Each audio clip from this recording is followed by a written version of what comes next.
ఈ ప్రశ్నలన్నీ 2022 previous year పేపర్లోనివి. If the surface area of a sphere is 36 pi centimetre square then the radius of a sphere. ముందుగా surface area of a sphere formula ఏంటండి? 4πr². మనకిచ్చింది 36πr², అంటే 4πr² = 36 π. ఇప్పుడు మీరు ఒక్క second ఇలా అబ్జర్వ్ చేసి ఆన్సర్ 3 అని పెట్టాలి. తెలియని వాళ్ళ కోసం ఈ పై క్యాన్సిల్ అయిపోతుంది. 4 36లో 9. r² = 9 అంటే r వాల్యూ ఎంత? 3. అడిగింది ఏంటిది? రేడియస్. ఇలా ఇచ్చి మనల్ని x వాల్యూ అడిగాడు. x > 0 అంట. సో x అనేది ఖచ్చితంగా 0 కన్నా పెద్దగానే ఉంటుంది. ముందు మీరు ఒక విషయం తెలుసుకోవాలి. a:b ఇలా ఉండి c:d అని ఉంటే దీన్ని ఏమని రాయొచ్చు అంటే a/b = c/d అని రాయొచ్చు. ఇప్పుడు అలాగే దీన్ని రాద్దాం డైరెక్ట్గా. 48/x = x/75. దీన్ని బట్టి ఏమవుతుంది? క్రాస్ మల్టిప్లికేషన్ చేస్తే x² = 48 × 75. సో మనకి x వాల్యూ వస్తే ఇదే మన ఆన్సర్. ఇప్పుడు ఇక్కడి నుంచి మనం ఏం చేయాలంటే కొంచెం కామన్ సెన్స్ వాడాలి. x² = 48 × 75 కదా. 75ని ఏమని రాయొచ్చు? 25 మూలు అని రాయొచ్చు. 48ని ఏమని రాయొచ్చు? 16 మూలు అని రాయొచ్చు. ఇంకా చేయకూడదు. x² ఈ వాల్యూ కదా, మనకు కావాల్సింది x. సో 16కి రూట్ ఎంత? 4. 3 × 3 అంటే 3² కదా. 3² రూట్ ఎంత? 3. మిగిలింది 25. 25కి రూట్ ఎంత? 5. సో 4 మూల 12, 12 5 60. Second option. 5 persons ఉన్నారంట. KLMNP receives their salaries on different dates of the same month. 1st, 2nd, 3rd, 4th, 5th. ఇక్కడ రాస్తున్నాను చూడండి. 1 2 3 4 5. L receives a salary on the date immediately after M. మనం చెప్పలేం. N receive a salary on the date immediately before K. N అనేది ఎలా ఉంటుందంట? Immediately before K. అంటే ఇప్పుడు K ఇలా ఉంటుంది కదండి. ఇమీడియట్లీ బిఫోర్ K అంటే ముందు అని అర్థం. సపోజ్ మీకు ఎగ్జామినేషన్లో ఇమీడియట్లీ ఆఫ్టర్ అంటే ఇలా ఉంటుందని అర్థం. సో ఇక్కడ మనకి ఇచ్చింది ఇది. తర్వాత P receives a salary on the date immediately after K కదా. NKP వచ్చింది నాకు. P receives a salary on 3rd of the month. ఇదిగో ఇక్కడ 3rd దగ్గర P అంట. సో పైన ఏమంటారు? KN. ఎందుకని? ఈ రకంగా. L receive a salary on the day immediately after M అంట. చూడండి, L ఎక్కడుంది? ఇమీడియట్లీ ఆఫ్టర్ M అంటే M తర్వాత అని అర్థం. మీకు ఎగ్జామినేషన్లో L receive a salary immediately before M అంటే ఇలా తీసుకోవాలి. మనకి ఇప్పుడు ఇచ్చింది మాత్రం ఇలాగా. M ఇక్కడ, L ఇక్కడ. అడిగింది ఏంటిది? On which date M receives a salary. Fourth option. If the perimeter of a circle is 88/7 centimetres. Perimeter of ఏంటిది? సర్కిల్. పెరిమీటర్ సర్కిల్ ఫార్ములా ఏంటి? 2πr = 88/7. కానీ మనం ఎగ్జామినేషన్లో రాయాల్సింది ఏంటో తెలుసా? ఇక్కడ 88 చూడంగానే పై అని రాయకూడదు. 2 పైన ఏమని రాయొచ్చు? 22/7 × r = 88/7. తర్వాత find the perimeter of A square. Square యొక్క పెరిమీటర్ ఫార్ములా ఏంటి? 4 × సైడ్ అని అర్థం.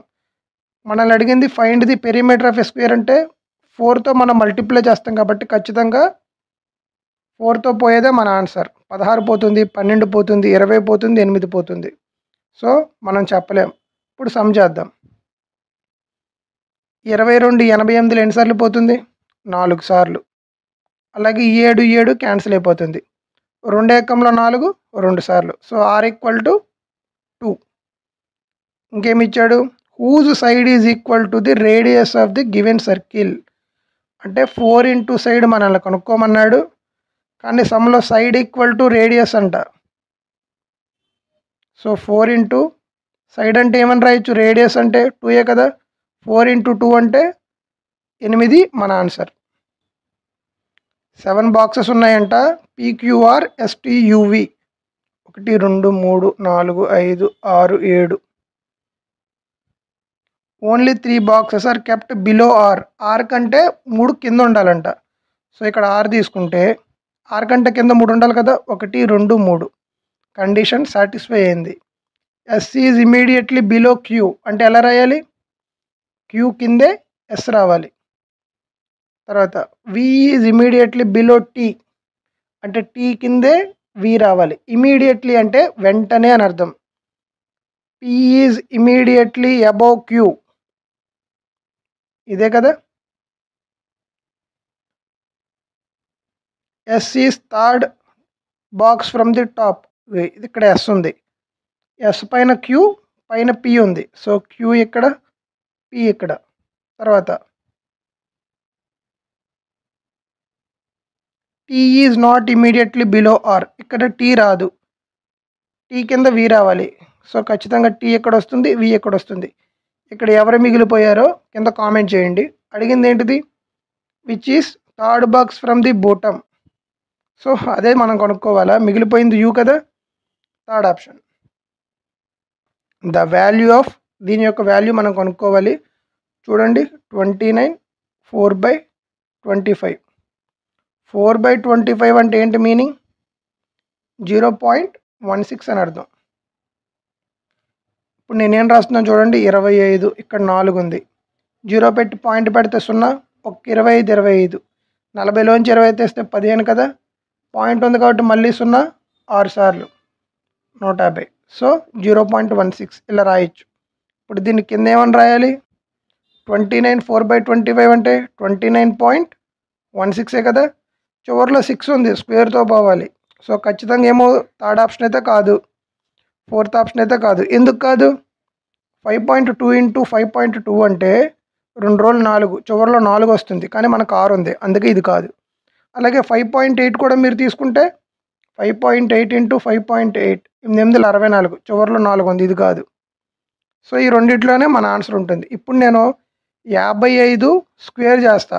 55 స్క్వేర్ కన్నా వాల్యూ ఇది ఎక్కువ ఉంటే 56 పెడతా, తక్కువ ఉంటే 54 పెడతా. చివరిలో 5 ఉంది కాబట్టి 5 స్క్వేర్ అంటే 25. ఇక్కడ 5 ఉంది, 5 తర్వాత వచ్చే నెంబర్ ఎంత, 6, 5 6ల 30.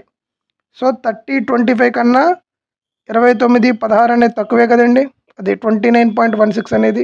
సో ఖచ్చితంగా ఆన్సర్ ఏంటిది, first option. If the simple interest అనే certain sum of money 18 months at 5 per annum, ప్రిన్సిపల్ని పి అనుకుంటా. రేట్ ఆఫ్ ఇంట్రెస్ట్ ఎంత ఇచ్చాడు, 5.5. మంత్స్ అంట, ఇయర్స్లో ఇవ్వాల, మంత్స్లో అన్నాడు. ఇది పి, ఇది ఆర్, ఇది టీ. So PTR/100. 18 అనేది మంత్స్లో ఉంది, నాకు ఇయర్లో కావాలి కాబట్టి బై 12 రాశా. Exceeds simple interest on the same sum, ఇక్కడ పి తీసుకున్నాం కాబట్టి ఇక్కడ కూడా మళ్ళీ పిఏ తీసుకోవాలి. పి ఇంటూ 6% ఇంటూ 14 months అన్నాడు. మంత్స్ అన్నాడు కాబట్టి మళ్ళీ ఇయర్స్ ఉంటే బై 12 రాయాలి కదా. PTR/100 equal to 62.50. మనల్ని కనుక్కోమంది పి వాల్యూ. వెంటనే ఏం చేయాలంటే సమ్మంతా సాల్వ్ చేయకుండా ఒకసారి అబ్జర్వ్ చేయాలి ఎలా పోతుందా అని. 18 ఇంటూ 55, 18 5 90, 18 5 90. సో ఏమవుతుంది, ఇది 99. చివరిలో 1 పాయింట్ ఉంది కాబట్టి 0 పోయి ఇది 99 పి అవుతుంది. 14 6లు ఎంత, 84 పి అవుతుంది. ఈక్వల్ టు ఇది 1200, ఇది 1200, ఇటు వచ్చేసి 1200 ఇంటూ 62.50. ఇక్కడ పాయింట్ తర్వాత 2 digits ఉన్నాయి, ఇక్కడ 100 ఉంది. సో దీన్ని ఏమని రాయొచ్చు, 62 ఇంటూ 62 50 ఇంటూ 12 అని రాసేవచ్చు కదా డైరెక్ట్గా. 99లోంచి 84 తీస్తే 15 P. P equal to 6250 into 12/15.